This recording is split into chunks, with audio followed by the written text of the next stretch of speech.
Before Catherine Middleton walked into Prince William's life, Britain did not see a confident future king. It saw a wounded young man trying to survive a destiny he had never chosen. William was called the reluctant royal. Some saw him as the party prince. Some saw an heir who smiled for cameras while carrying deep fear. He was guarded. He was private. He was emotionally locked away. And the reason was not hard to understand. When he arrived at the University of St. Andrews in 2001, he was 19. His mother, Princess Diana, had died only 4 years earlier. The whole world had watched a boy walk behind his mother's coffin. The whole world had watched his grief become part of public history. So when people approached him, William had a reason to doubt them. Did they want the man, or did they want the prince? Did they care about his heart, or did they want access to the crown? That was the William Catherine met. Then a young woman from Berkshire entered the same university world, and the atmosphere around him began to change. Catherine Middleton did not chase the crown. She did not behave as if every word from William was a royal command. She did not treat him like a priceless object behind glass. From the beginning, she teased him like a normal She challenged him. She laughed around him. She lived her life without bending herself into a performance for his title. That was what made her different. Other students could be dazzled by his name. Catherine saw the person behind the name. Other people saw a future king. Catherine saw a young man who needed calm humor, loyalty, and truth. That simple difference became the foundation of everything that followed. In those early days at St. Andrews, Catherine was not trying to build a royal brand. She was studying art history. She was playing sports. She was spending time with friends. She had her own rhythm, her own confidence, her own life. Royal biographer Katie Nicholl has described Catherine as the anchor William never knew he needed. That word matters. William did not need another person impressed by him. He did not need another person bowing to his status. He needed someone steady enough to stand beside him without being swallowed by the palace shadow. Catherine gave him that. She was real in a world full of polished smiles. She was relaxed in a world that made him tense. She could make him feel like a student, not an institution. For a young man raised inside ceremony, that was powerful. Their love story did not explode overnight. It grew slowly, and that made it stronger. They were friends first. William dated other people. Catherine dated other people. Nothing about them looked forced at the beginning, but the pull between them was there, quiet and steady. By their second year at St. Andrews, they were living together in a shared student flat. That detail matters because it shows how their bond formed away from palace walls. They cooked, studied, argued, laughed, and learned the ordinary habits of one another. Before Catherine ever became a princess, she knew William as a student trying to find himself. Before William ever called her his wife, he had already learned that she could bring peace into the private spaces of his life. But falling in love with William was only the first test. Surviving the pressure around William was something else entirely. Once the press understood that Catherine was not just another university friend, the attention became brutal. She was shy at first. She was nervous. She made mistakes in front of cameras. Then came the cruel nickname Waity Katie. Tabloids mocked her for waiting. They criticized her for not having a proper job. They criticized her when she smiled too little. They criticized her when she smiled too much. Every gesture became material for judgment. Many people would have broken under that kind of attention. Catherine did not. She kept her dignity. She learned. She endured. And William watched all of it. That was when William showed what kind of man he was becoming. He did not let the press destroy Catherine the way it had helped destroy his mother's peace. Diana had died at 36 after years of being pursued, judged, adored, and hunted by cameras. William carried that trauma with him. He knew exactly what media pressure could do to a woman brought into the royal world. So he stood by Catherine. He protected the relationship. He refused to let the loudest voices define the woman he loved. This was not just romance. It was a vow shaped by memory. William had lost his mother in a storm of public obsession. He was not going to let Catherine be swallowed by the same storm. That is where the contrast inside the royal family becomes impossible to ignore. Harry met Meghan, and within 2 years he had broken from the family and moved to California. William met Catherine, and within 2 years he had become more stable, more grounded, and more committed to his royal role. One brother moved away from the monarchy. The other was anchored more deeply to it. One relationship became a road out. The other became a reason to stay. This is not only a difference in personality. It is a difference in the kind of stability each man found. Catherine did not pull William away from duty. She helped him carry it. She did not ask him to choose between love and crown. She helped him understand that a strong family could make the crown more human. The engagement announcement in November 2010 made that private transformation visible to the world. William proposed with the sapphire ring that had belonged to Princess Diana. That choice was not decoration. It was emotional history. It meant he wanted his mother to remain part of the future he was building. It meant Catherine would not replace Diana, but she would carry a piece of Diana's memory into the next chapter of the monarchy. In the engagement interview, William said they spent a lot of time laughing together. He said Catherine made him laugh constantly and made life far more fun than it would otherwise be. That sentence reveals more than many official speeches. A future king was not talking about strategy. He was talking about laughter. He was talking about joy. He was talking about a woman who made the burden lighter. Their wedding in April 2011 did not end the pressure.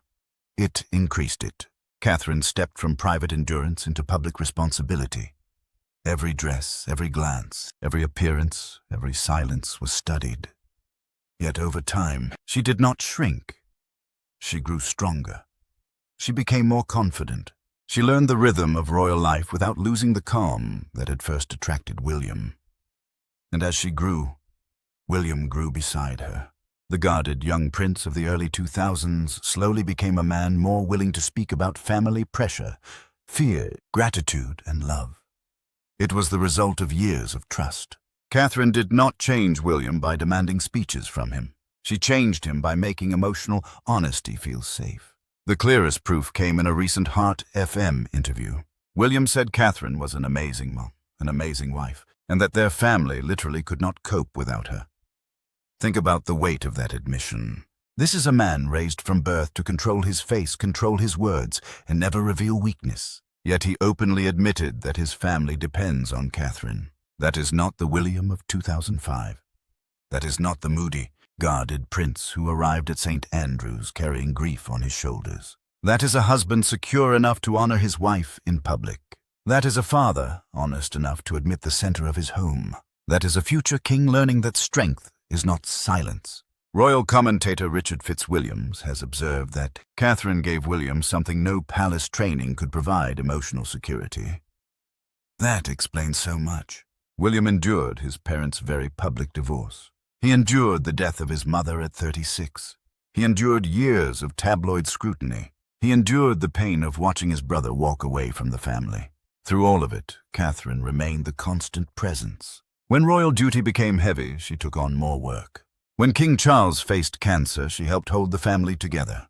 When William needed space to breathe, she stepped forward without drama. She was not just standing beside him in photographs. She was helping him survive the weight behind those photographs. Then came Catherine's own health battle, and the roles began to reverse. As she returned to royal duties after cancer treatment, William was no longer only the man being steadied by her.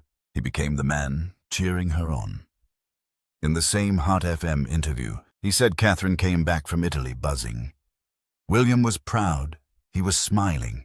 He was not threatened by her popularity. He was not jealous when she outshone him. He celebrated it. That is the sign of a secure man. A weak husband competes with a strong wife. A secure husband is proud of her strength. Catherine helped William become that kind of man. This matters because the modern monarchy can no longer survive on distance alone. Old royal power depended on mystery, silence, and ceremony. The world has changed. People still want dignity, but they also want warmth. They want tradition, but they also want a family they can believe in. Catherine understood this balance better than anyone. She did not turn William into a celebrity. She helped him become more human without becoming careless. She showed him that controlled transparency is stronger than angry silence.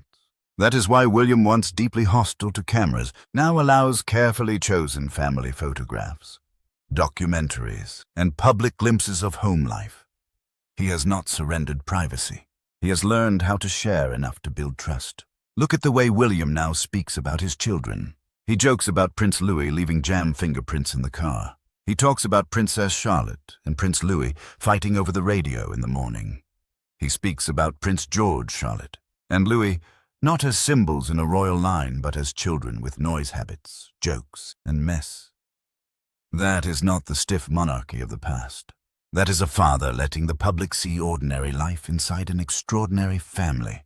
And Catherine's influence is everywhere in that image. She has always understood the power of normality.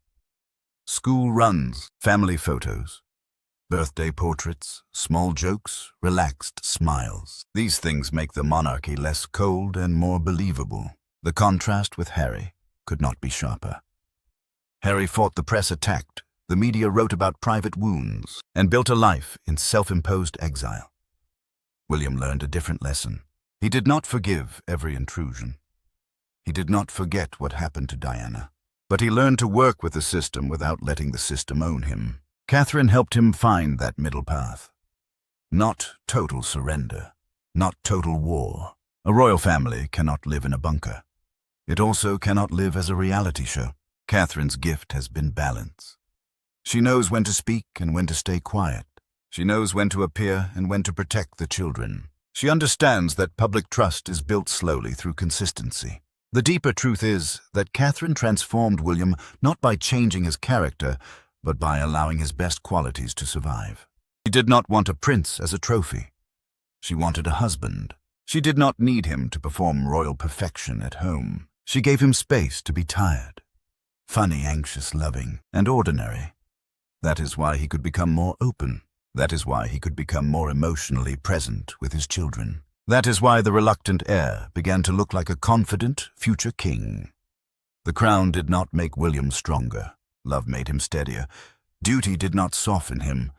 Family did. As William prepares for the throne, the importance of Catherine becomes even clearer. A king cannot lead only through speeches and uniforms.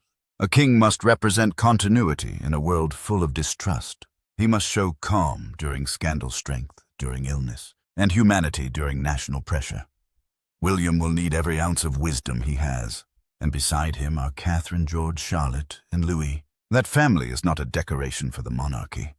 It is the heart of William's credibility. People believe in William more because they believe in the family Catherine helped build around him. They see a man who could have become bitter, distant, and cold, but instead became more grounded. So the story is not simply that Catherine married William. The story is that she helped save the future king from becoming trapped inside his own armor. She met a 19-year-old prince, still grieving the death of his mother. She stayed with him through suspicion, media, cruelty, family wounds, public pressure, illness, and change. She endured the nickname Weighty Katie. She carried Diana's